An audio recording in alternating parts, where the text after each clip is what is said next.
Oh my god. I just recorded this video already and realised that I didn't even plug the microphone in. Okay, let's do this again. Once again, welcome back to another Ultimate Spider-Man review. I hope you guys are all okay, and thank you so much for liking the previous issue enough to check out this one as well. It's so fun getting these videos uploaded for you all again, and I'm really looking forward to finishing this series so we can carry on reviewing some of the best sagas in Spider-Man comics, in the Amazing Spider-Man comics and the Ultimate, well, is there any more? Like Miles Morales? You know what I mean. Yeah, you know what I mean. In today's review, we'll be jumping into War of the Symbiotes Part 5 in Ultimate Spider-Man issue 127. The comic cover features Gwen Stacy, and you're probably wondering how Gwen ties into all of this. Well, you'll find out soon. And as always, before jumping into any of these reviews, we have to recap on the events of the previous issue. In the previous issue, we saw Spider-Man go up against not only Silver Sable, the Beetle, and S.H.I.E.L.D., but the Ultimates as well. That was especially crazy due to the fact that the Ultimates only ever go up against major life-threatening villains or events, so this was pretty special. After realizing it was Peter trapped within the symbiote, Thor summoned lightning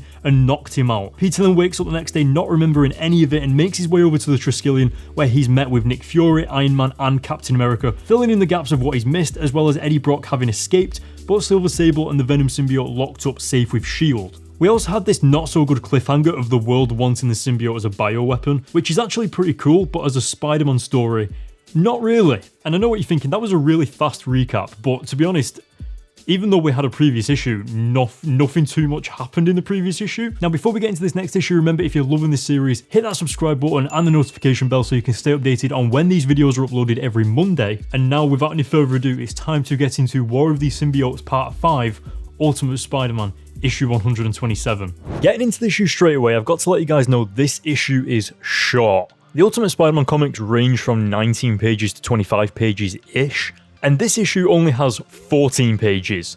14. Nevertheless, this comic throws some interesting curveballs at us, with the pages opening up once again with another time jump to Dr. Kurt Connors in jail being transferred to the Triskelion to accompany Tony Stark himself in interrogating Gwen Stacy. If you remember the last time we saw Gwen, it was during the Clone Saga when S.H.I.E.L.D. surrounded the house and out of nowhere Gwen mutated into the Carnage symbiote. It was crazy, but looks like S.H.I.E.L.D. has kept her locked up ever since. Anyway, it's really sweet to see Gwen back in the series again, especially because she's one of the original characters from the early issues of the series. Here, she's portrayed as if she has no idea what's happening, and it's interesting how the comic uses this interrogation as an opportunity to reintroduce Gwen's character to us as the reader, not just by having us randomly see Gwen again, but also the interrogation triggering her with questions to talk about her past, her mother, her father, and how she remembers being murdered by Carnage, thus jogging our memory about her character's past as well. When reading through, you definitely begin to pay more attention because we already have this previously established care for what happens to her, and realise in actuality, Gwen has by far had the most tragic experiences throughout the entire Ultimate Spider-Man series, like of any character, and that's really sad.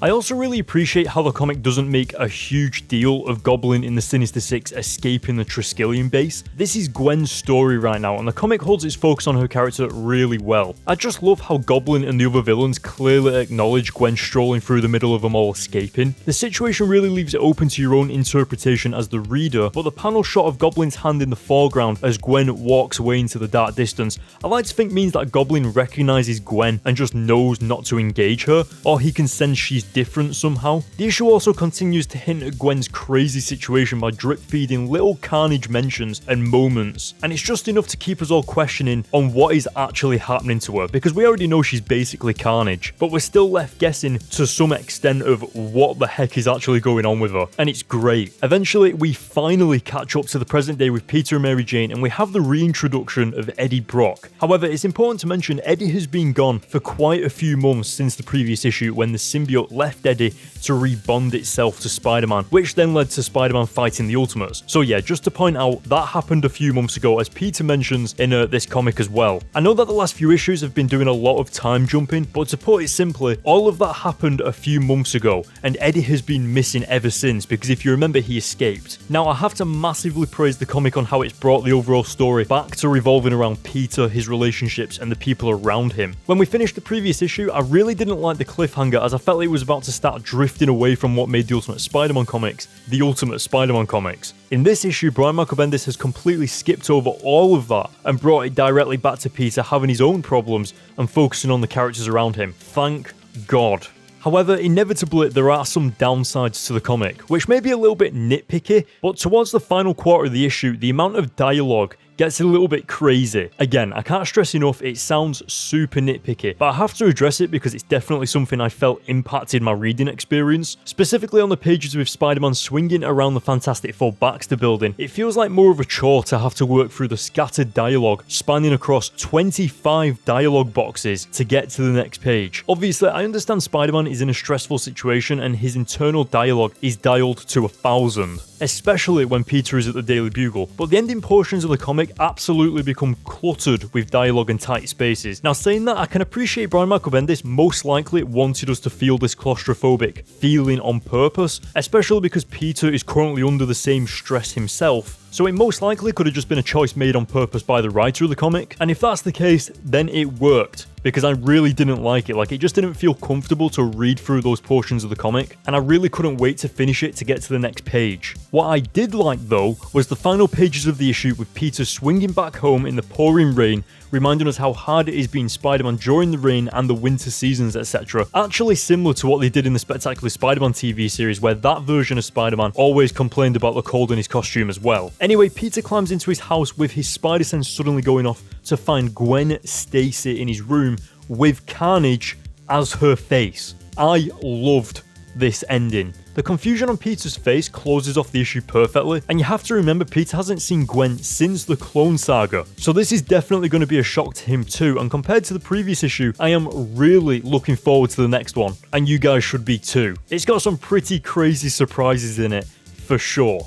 So that was Ultimate Spider-Man issue 127, and it was really good. My favourite moments were definitely the panels at the beginning of the comic with Gwen Stacy. As I've already mentioned, she's a familiar character, and especially now we're getting closer to the end of the series, it's interesting to see how the comic is kind of returning to its original roots with Peter having his own problems, especially when being Spider-Man in the rain, and Mary Jane, Gwen and Eddie Brock being back in the same story together. It has me excited for where this saga's leading to. It was all very well contained, and the issue seemed like it was really aware of itself and it was aware of its intentions. Like, it keeps the same direction throughout the entire comic, and more obvious evidence of this was with the Sinister Six breaking out the Triskelion and the comic barely even focusing on it, especially with it being a villain such as Goblin who could easily outshine the rest of the story and twist the direction of the comic towards himself. It didn't go that way, and I really appreciated that. Okay, so onto the rating of the issue. You obviously know I really liked it at this point, and although there were some areas of the comic that I didn't like, as with any Ultimate Spider-Man issue, I'm going to give Ultimate Spider-Man issue 127 an 8 out of 10.